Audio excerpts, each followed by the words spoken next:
Hello friends, ഇന്ന് നിങ്ങളെ മുന്നിലേക്ക് വരുന്നത് പരിപ്പും ചേനയും കൊണ്ടൊരു എരിശ്ശേരിയാണ് വെക്കുന്നത്. അതിന് വേണ്ടി പരിപ്പെല്ലാം കഴുകിയിട്ടിട്ടുണ്ട്, ചേന മുറിച്ചിട്ടെല്ലാം കഴുകി വെച്ചിട്ടുണ്ട്. നമുക്കിതിലേക്കിട്ട് മഞ്ഞളും മുളകെല്ലാം ഇട്ട് വേവിച്ചെടുക്കാം. അപ്പോൾ അതിന് അരപ്പിന് വേണ്ട സാധനം ജീരകം എടുത്തിട്ടുണ്ട്, മുളക് പൊടി, തേങ്ങ. വേഗം ഞാനിത് അരച്ചിട്ട് കൊണ്ടുവരട്ടെ. ഇതിനെ അപ്പോഴത്തേക്ക് അടുപ്പത്ത് വെച്ച് നമുക്ക് വേവിച്ചെടുക്കാം. ഇതിനാവശ്യത്തിനുള്ള മഞ്ഞളും മുളകും ഇട്ട് കൊടുക്കട്ടെ. പെട്ടെന്ന് വേഗാവുന്ന കറിയാണ്. മഞ്ഞൾപ്പൊടി ഇട്ടു, മുളക് പൊടി, കുറച്ച് മുളക് പൊടി, ആവശ്യത്തിന് മുളക് പൊടി ഇട്ടു. നമ്മൾ കുക്കറിൽ തന്നെ വെക്കുന്നതുകൊണ്ട് ഉപ്പ് ഇടുന്നതിന് പ്രശ്നമില്ല. അതുകൊണ്ട് ആവശ്യത്തിനുള്ള ഉപ്പും കൂടി ഇട്ട് കൊടുക്കാം. ഞാനിത് അടച്ച് വെച്ചിട്ട് വേവിച്ചെടുക്കാം.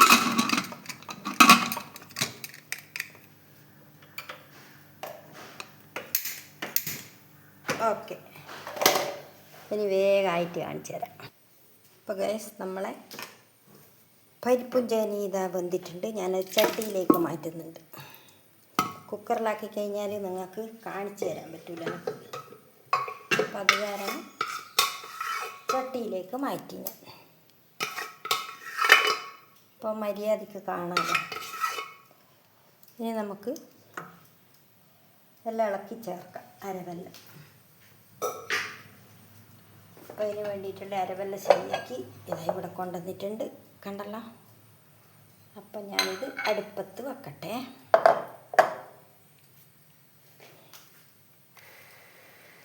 ഗ്യാസ് കത്തിക്കാം.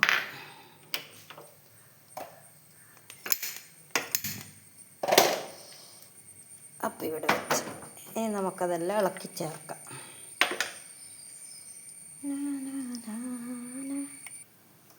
അപ്പോൾ ഞാൻ കത്തിച്ച് അടുപ്പത്ത് വെച്ചിട്ടുണ്ട്. നമുക്ക് എരിശ്ശേരിക്കാകുമ്പോൾ നല്ലോണം ഇളക്കി ചേർത്ത് അരിയണമല്ലോ.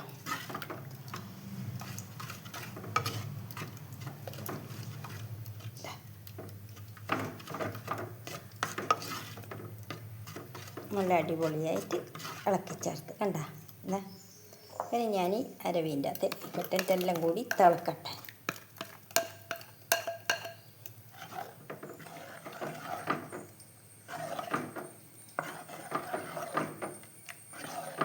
അപ്പോൾ കുറച്ച് ചൂട് വെള്ളമാണ് ഒഴിച്ചു കൊടുക്കുന്നത്. പച്ചവെള്ളമല്ല, തിളപ്പിച്ച വെള്ളമാണ്.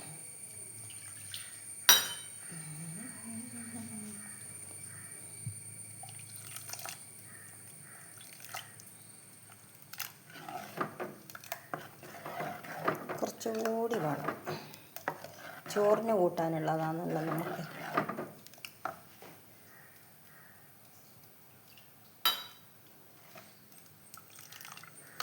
ഓക്കെ, അപ്പോൾ നല്ലോണം ഇത് തിളക്കട്ടെ. ആവശ്യത്തിന് ഉപ്പുണ്ടോ നോക്കട്ടെ. ഉപ്പെല്ലാം പാകത്തിന് തന്നെ ഉണ്ട്, ഇനി ഉപ്പൊന്നും ഇട്ട് കൊടുക്കണ്ട. അപ്പോൾ തിളച്ച് കഴിഞ്ഞാൽ നമുക്ക് വാങ്ങി വറുത്തിടാം. അപ്പോൾ ചെറിയൊരു കറിവേപ്പില കിട്ടിയിട്ടുണ്ട് ഗൈസ്, ഇതാ കണ്ട. അപ്പം ഞാനത് ഇതിലേക്ക് ഇട്ട് കൊടുക്കുന്നുണ്ട്. ഇനി ഒന്ന് വറുത്തിടുമ്പോൾ ഇട്ട് കൊടുക്കാം. അതിൻ്റെ മുകളിൽ ഇപ്പം തെത്ത് വരുന്നേ ഉള്ളൂ. ഞാൻ കുഴിച്ചിട്ടതായിരുന്നേ ഒരു ചെറിയൊരു കറിവേപ്പില. അപ്പോൾ ഇതാ നമ്മളെ കറി നല്ലോണം തിളച്ചുകൊണ്ടിരിക്കുന്നുണ്ട്. ഇനി ഞാൻ ഇത് വാങ്ങട്ടെ, വാങ്ങി വെക്കുന്നുണ്ട്. അപ്പം ഇനി വറുത്തിടാൻ വേണ്ടി വെളിച്ചെണ്ണയെല്ലാം എടുത്ത് റെഡിയാക്കി വെച്ചിട്ടുണ്ട്. വറുത്തിട്ട് കൊടുക്കാം നമുക്ക്. വെളിച്ചെണ്ണ കായുമ്പോൾ കടുകിട്ട് കൊടുക്കാം. കടുകിട്ട് പൊട്ടുമ്പം നമുക്ക് ചെറിയ ഉള്ളി ഉണ്ട് മുറിച്ചിട്ട് വെച്ചിട്ട്, ഇതാ ചെറിയ ഉള്ളി മുറിച്ചിട്ട് വെച്ചിട്ടുണ്ട്, അതിട്ട് കൊടുക്കാം.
അപ്പോൾ ഇതൊക്കെ വറുത്തിടുന്ന അത് ക്യാമറ ഓഫായിപ്പോയി. അപ്പോൾ അതാണ് നിങ്ങളെ കാണാൻ പറ്റാണ്ടായിപ്പോയി. അപ്പോൾ ഇതാ സിമ്പിളായിട്ട് നമ്മുടെ പരിപ്പും ചേനയും കൊണ്ടുള്ള എരിശ്ശേരി ഇത് ഇവിടെ റെഡി ആയിട്ടുണ്ട്. കണ്ടല്ലോ, നല്ല അടിപൊളി കറിയാണ്. അപ്പോൾ എല്ലാവരും ഇങ്ങനെയാണോ ഉണ്ടാക്കുന്നതെന്ന് അറിയില്ല. ഞാൻ ഉണ്ടാക്കിയ നിങ്ങളെയും കൂടി കാണിച്ചു തന്നെയാണ്. അപ്പോൾ വീണ്ടും മറ്റൊരു വീഡിയോയുമായിട്ട് വരാം. Okay, by.